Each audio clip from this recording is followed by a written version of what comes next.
I think of two things, and of course there's so many, that represents young women of color, and those are strength and sisterhood. Sisterhood because whether we're Mexican, Native, Black, there's so many similarities against our struggles and how we come together. And then strength because of the barriers that we have to face. Of course, as myself, I have my own barriers, identifying as a Native American Muskogee Creek citizen, as well as a child of incarcerated parents. And so I already have so many strikes against me, even those that I haven't even created myself. And so reclaiming this narrative is that I believe young women of color is definitive by strength and sisterhood.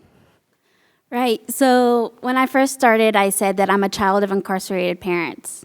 And so I want to tell like a quick overbrief of a story of why this policy should be enacted on the federal level, is that many times when a parent is taken away, especially in federal court, in federal prison, they're at the whim of where they're sent.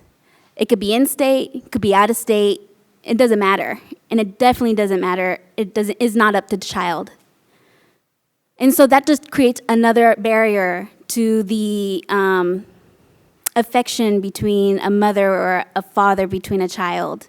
And of course, there's already barriers just in-state and trying to get to the prisons that already are so rural. So that leads me to say that there's a great program in Washington State, the Community Parenting Alternative, where they're keeping parents in the house to raise their children under community supervision.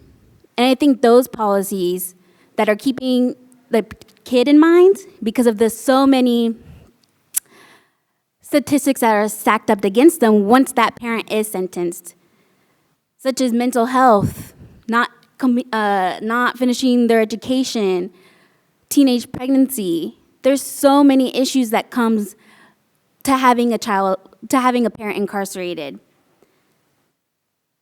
So that leads me to say to remember that it's hell when you go to one day having your mom brush your hair and take you to school, to the next time visiting them in prison.